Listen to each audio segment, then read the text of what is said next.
waxaan adeegaysa qalbigu saameynaya waxaan adeegaysanaysa qalbigu saameynaya waxaan aad ku hadlaysa qalbigu saameynaya waxaan aad ka fikiraysa qalbigu saameynaya waa afarta qasabadood ee qalbiga bini aadamka ku socoto weyn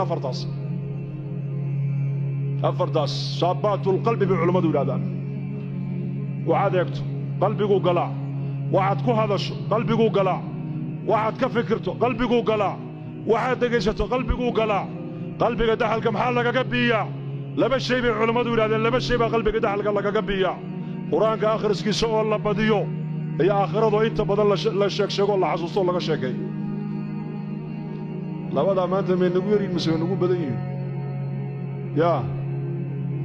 quraanka akhriskiisina waa nagu yaraaday aakhirada sheekadeedina waa nagu yaraatay bal sheekada aakhirada saxaabadu مسكيتك انت كقادان بالسوق آخرة كشيكيسنيين dadka muslimiinta zamankan joogana sheekadii adduunyada intay ka soo qaadaan dibadda ay مسكيتك dhexdeeda keenayaan